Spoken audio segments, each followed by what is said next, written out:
قرآن عظیم شان در 4 موضع نام محمد صلی الله علیه و سلم ذکر شده است. در یک موضع در سوره صف نام احمد صلی الله علیه و سلم. هر دو نام حضرت هستند. قصه کوتاه پسر برنادیل کلان شد، اگر چنده که ابو طالب دوستش می داشت، نگهبینش میکرد، اما از بس که میدید که ابو طالب عیالمند است، از امو خوردیش گوسفندای مردم قریش میچرانید در بدل چند قیرات مزدی که براش میدادن گوسفندبانی میکرد. بعدا وقتی که اندک بزرگتر شد، همراه یکی از تاجر بچه ها با نام صایب ابن ابی صایب به تجارت مشغول شد.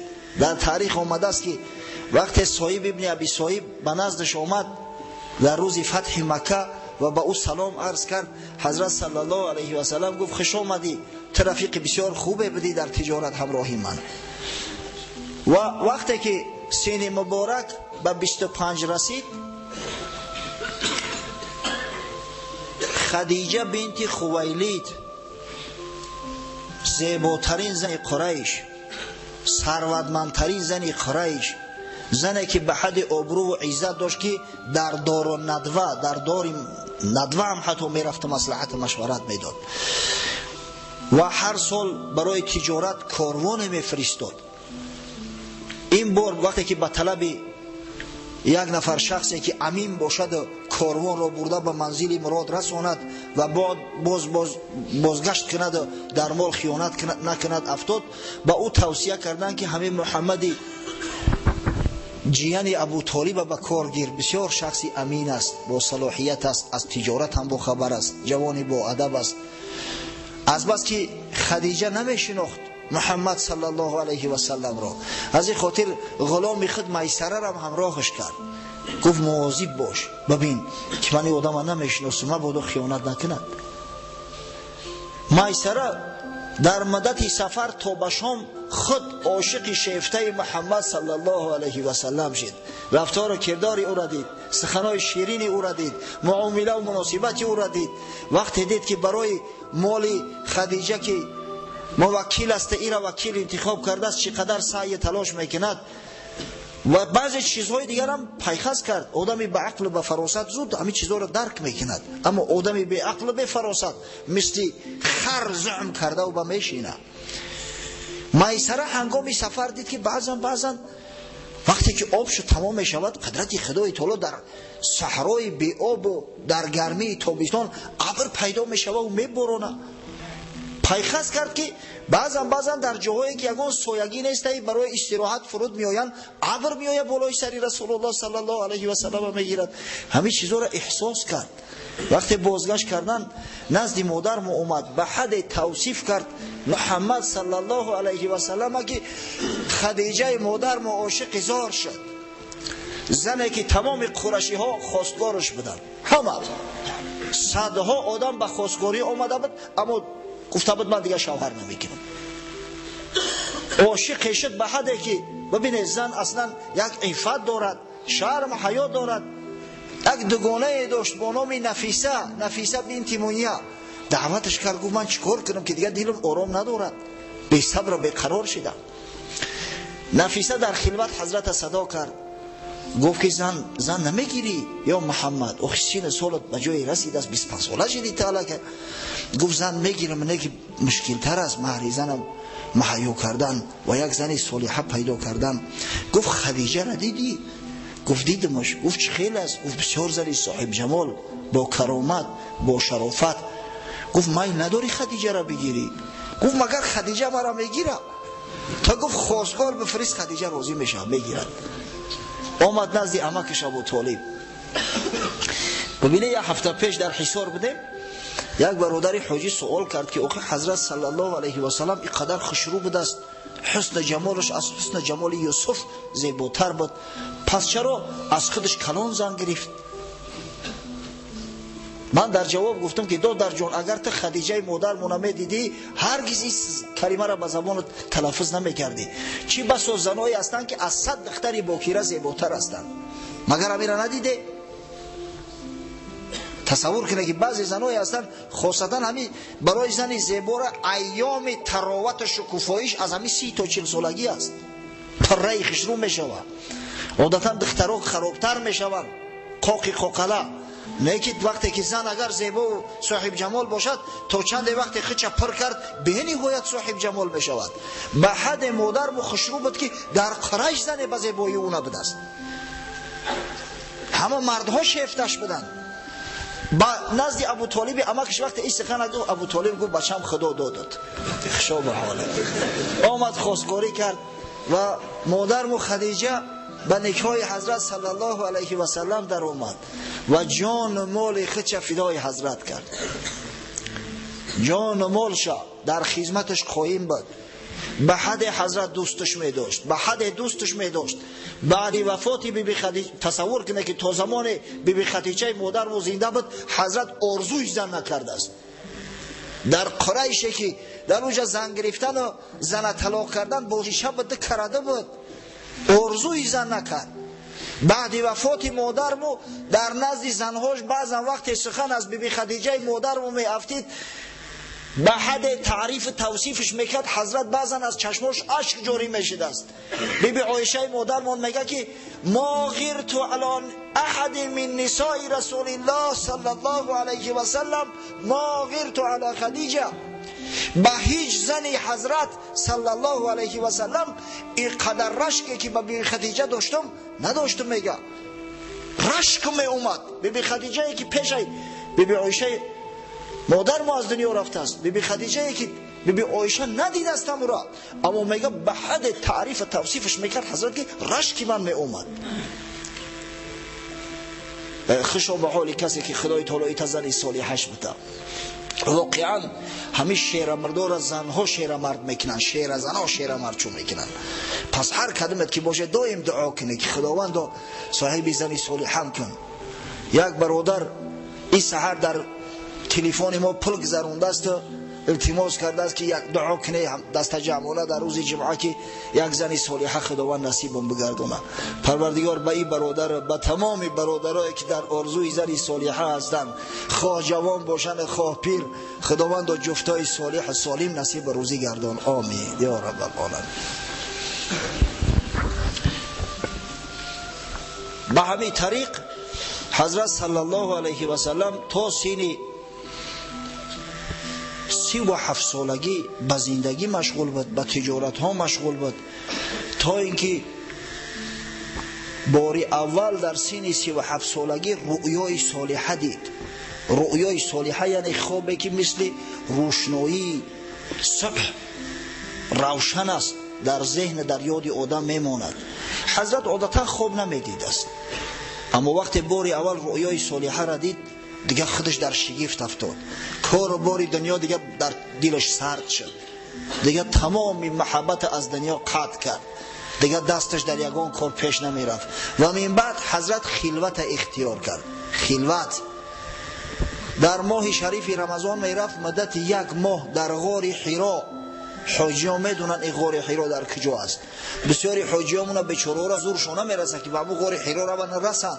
حضرت 1 ماه به تنهایی در غار حرا میرفت و عبادت مشغول میشد. اگر چند طریقه عبادت نمیدونست، اما خداوند پیغمبرای خجا از عبادت بت نعوذ بالله و از شرک همیشه نگه میدارد. یک طرفت العین حضرت یک بتی را قبول نداشت. وقتی در نزدش قسم بلات و عزا میخوردن چنان غضبناک میشد که حضرت هیچ وقت قدر غضبناک نمیدیدن. میگفتن چرا تو اینقدر غضبناک میشوی؟ دشنامت میتنی که غضب نمیگیری؟ آقا میگفت همین لات و عزا دو سنگ بدخاصیت یا چی هستن که شما به همیا قسم میخوری؟ آقا قسم میخوری قسم به الله بخوری، شرم نمیداری؟ مدت 3 سال حضرت رؤیای صالحه میدید، تا اینکه عاقبت الامر سالی 40 عام الفیل 40 از تولد رسول الله صلی الله علیه و سلم حضرت جبرئیل امین در غار حرا در نزدش پیدا شد. واقعا روز دوشنبه بود، شبانه روز دوشنبه را شبش بگیم 21 رمضان به قول اصح حساب و کتاب کردن از همه درستر شب 21 رمضان است. و همچون فلق صبح حضرت جبرئیل امین در نزدش حاضر شد، گفت یا محمد صلی الله علیه و سلم اقرأ، بخوان. گفت ما انا بقاری، من گفت خطخوان نیستم، هیچی را نمیدونم. حضرت میگه جبرئیل آغوشم کرد، چنان زیر کرد که گمان کردم که از تمام وجودم قوت دیگه هم از بدنم ترک شده رفت. باز میگه در زمین گذاشتم، گفت اقرأ، بخوان. با میگه در جواب گفت من قاری نیستم، چی را بخونم؟ باز بار دیگه آغوش کرد، میگه به همون شکل چنان فشار امداد که گمان کردم آسمان و زمین به هم دیگر سایش یافتند. بار سوم وقتی گفتم ما انا بقاری، من قاری نیستم، گفت اقرأ بسم ربک الذی خلق، خلق الانسان من علق، اقرأ و ربک الاکرم الذی علم بالقلم، علم الانسان ما لم یعلم. اول چیزی که از قرآن عظیم شان بر رسول خدا محمد مصطفی صلی الله علیه و سلم نازل گشته است همین 5 آیه اولی سوره اقرا است. از بس که امروز ما اعلام کردیم که انشالله روز مولود است، الحمدلله که هر هفته ما مولود است، اما امروز از بس که ما از دیروز اعلام کرد، از هفته گذشته اعلام کرده بودیم و در مجلس ما دادرم قاری شمشاد جانم شرکت داره، انشالله الحال بلندگویا که در دست قاری شمشاد جان میتم تا چند نعت در وصف حبیب خدا محمد صلی الله علیه و سلم انشالله قرائت کنه و ما و شما حلاوت بریم. قبل از او که نعت ها را میخواند همون از سوره یوسف یک چند آیت چه اگه طلبگارا بسیار هستند، تشنه ها زیاد هستند، انشالله خواهش میکنیم با تلاوت قرآن تبرکان شروع میکند، بعد چند نعت برای ما و شما میخواند. و آخر دعوانا ان الحمد لله رب العالمین.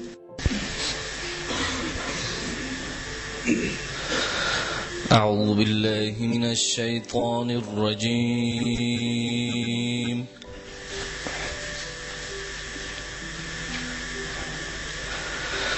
بسم الله الرحمن الرحیم.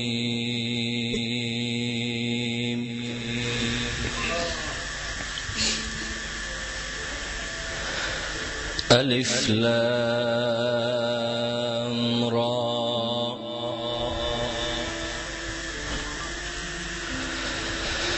تلك آیات الكتاب المبین.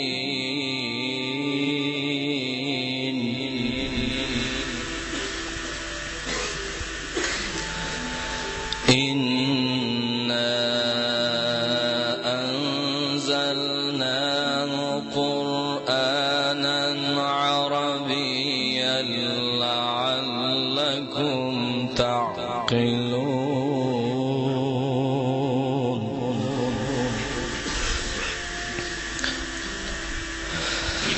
نحن نقص عليك أحسن القصص بما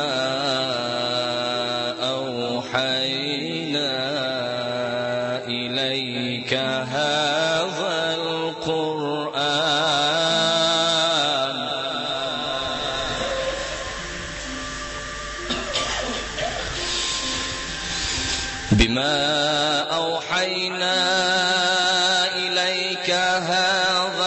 القرآن وإن كنت من قبله لمن الغافلين.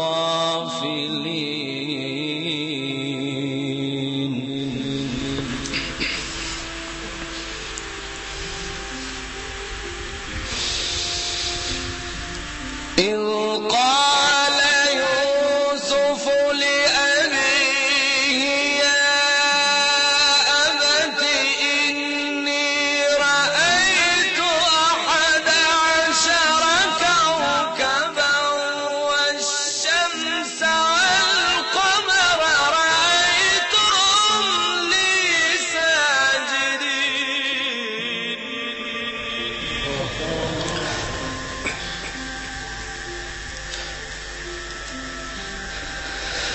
نحن نقص عليك أحسن القصص بما أوحينا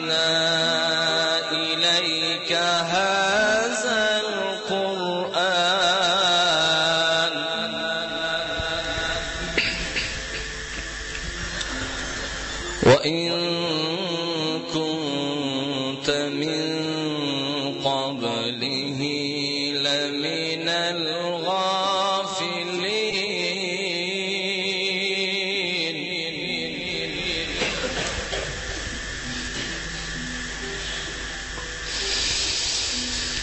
إذ قال يوسف لأبيه يا أبت إني رأيت 11 كوكبا والشمس والقمر رأيتهم لي ساجدين.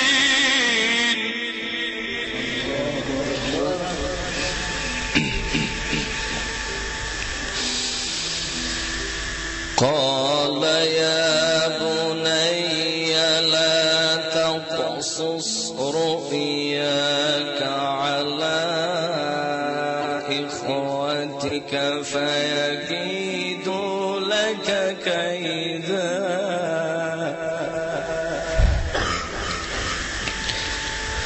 إن الشيطان للإنسان عدو مبين.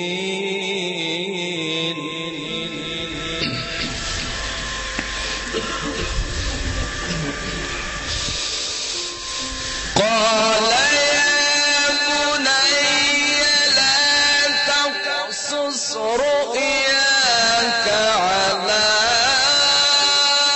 إخوتك فيكيدوا لك كيدا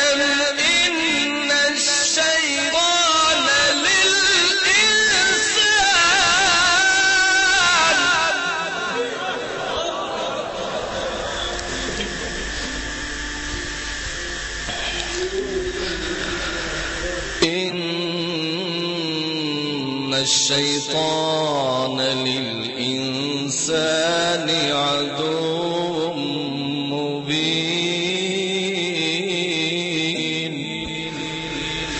صدق الله العلي العظيم.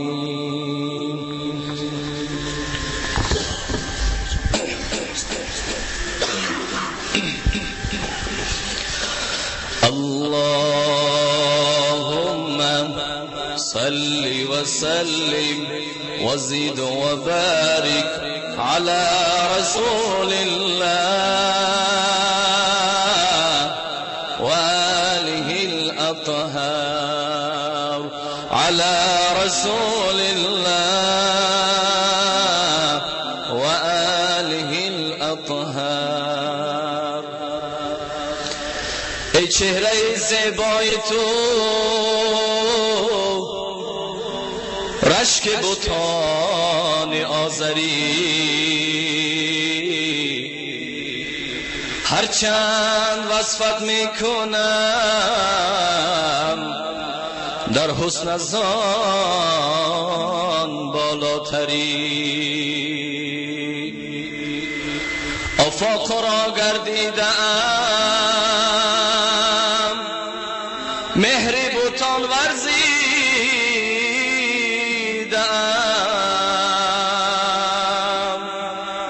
بسیار خوبان دیدم اما تو چیزی دیگری. صورتگری زیبای چین رو صورت یارم ببین یا صورت کشین چونین یا ترک کن صورتگری. خسرو غریب است و گدا افتاده در کوی شما شاید که از بحر خدا سوی غریبان بینگری. مرحبا ای سیدی مکگی مدنی عربی جان و دل باد فدایت. آه چه عجب خوش لقبی، منی بدل با جمال تو عجب حیرانم.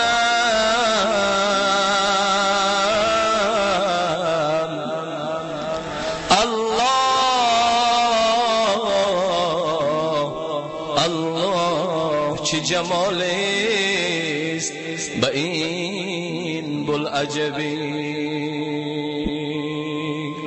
حسن یوسف دم عیسی بیضا داری، آنچه خوبان همه دارند،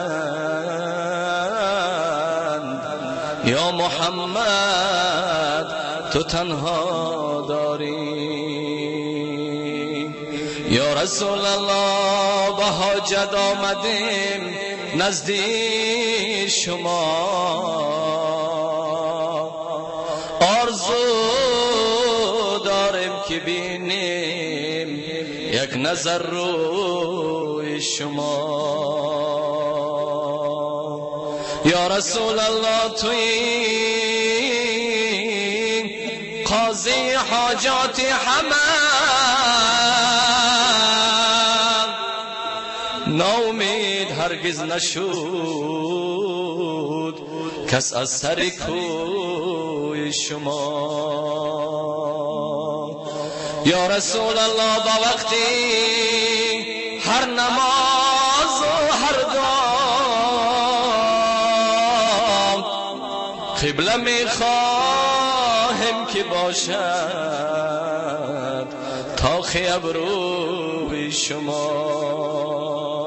یا رسول الله با عبدالله انصاری نگر، یا رسول الله با عبدالله انصاری نگر. در گلستان حقیقت گشتم مجنون شما.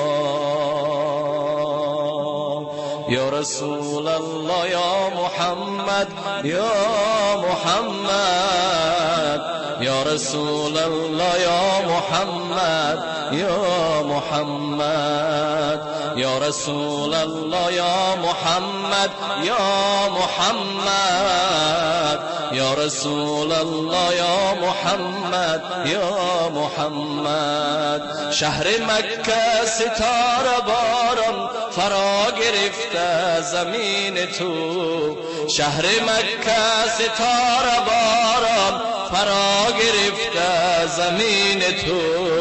آمد امروز رضای بعثت به شانهای ختم رسول، آمد امروز رضای بعثت به شانهای ختم رسول. یا رسول الله یا محمد یا محمد، یا رسول الله یا محمد یا محمد. آشنای سر خدایی که بر رسولان سر آمدی، آشنای سر خدایی که بر رسولان سر آمدی. از همه بار باد عزت سپرگهت سینه دست زدی. یا رسول الله یا محمد یا محمد، یا رسول الله یا محمد یا محمد. آمد یک رهبری بگفت یا محمد سخی بگفت، آمد یک رهبری بگفت یا محمد نبی بگفت. فرش راحت عرش برین محبتت حبل متین، فرش راحت عرش برین محبتت حبل متین. خنده جنت آفرین، خنده جنت آفرین، خنده جنت آفرین، خنده جنت آفرین. یا رسول الله يا محمد يا محمد يا رسول الله يا محمد يا محمد اللهم صل وسلم وزد وبارك على رسول الله وآله الأطهار على رسول الله وآله الأطهار. بارک الله بارک الله. خداوند برادرم قاری شمشاده که واقعا یک محبت خاصه دارد هم به حضرت رسول الله صلی الله علیه و سلم و به هم به اسلام و خاصتا به همین مسجد ما از جمیع بلا و آفات نگهبانش باشد. خداوند صداش بازم شیرینتر و گواراتر و از بازم بلندتر و طنین اندازتر گرداند و خداوند توسط گذراندن جشنهای مولودی حبیبش محمد صلی الله علیه و سلم محبت مونه محبت حقیقی کند. افسوس صد افسوس که حالی از محبت حقیقی فرسخ‌ها داریم. افسوس صد افسوس حالی ما نو شاگرد هستیم، قدم های اولین در این راه در ایجاده میگذاریم. اون محبتی که صحابه های بزرگوار حضرت صلی الله علیه و سلم داشتند، اون محبتی که تابعین تبع تابعین داشتند، اون محبتی که قسم به خدا سرورای این ملت رهبرای این ملت در طول تاریخ بشر داشتند، از 1001 اگر خداوند به ما و شما نصیب گرداند انشالله جنتی میشیم، انشالله سرمان به آسمان میرسد. پروردگارا در این ساعت که ساعت رقت قلب هاست، در این ساعت در این مکان مقدس که خانه توست، در این ماهی بزرگ با سعادت که ماهی مولود حبیب محمد صلی الله علیه و سلم است، همین محبت کودکانه، محبتی که نو گام میگذاریم قایم و استوار گردان. پروردگارا محبتی خود و محبت حبیبت محمد صلی الله علیه و سلم و محبت این دینی بزرگ که در قلب هر کسی انداختی انشاءالله لذت ایمان چشیده است، مزه ایمان چشیده است، ما را از او به نصیب نگردان. پروردگارا امید به رحمت و مغفرت داریم. مساعدت فرما که مردم مسلمان این سرزمین و مردم مسلمان تمام دنیا که بدن محمد صلی الله علیه و سلم را همیشه در مد نظر داشته باشند، خدمات شایسته و مشقت هایی که آن حضرت صلی الله علیه و سلم در راه تحکیم دین مبین اسلام و کلمه حق ظاهر نموده است انجام داده است به قدرش رسند، تا اینکه فردا روز قیامت وقتی که ادعا کردیم که ما امت محمد صلی الله علیه و سلم هستیم، حضرت گوید که راست میگوید صدقه، نگوید که دروغ میگوید کذب لست منی، تا از ما نیستی. پروردگارا رحمت و مغفرت خویش را بالای این مردم، بالای این سرزمین، بالای این مسجد، بالای این نمازگزاران علی دوام نازل فرما. کردگارا به حق نور نبی، به جمال محمد عربی، به نماز و نیاز لیل و نهار، به درود صحابگان کبار، احدا سامع المناجاتی، صمدا کافی المهماتی، هیچ پوشیده است پنهان نیست، عالم و سری و الخفیاتی.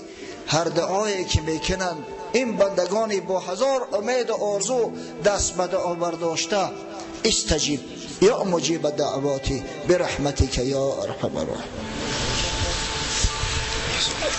یک عیده از برادرها طلب دعا دارن، انشاءالله دعا را میکنیم در حقشو. برای این روزی قبول دعا هست.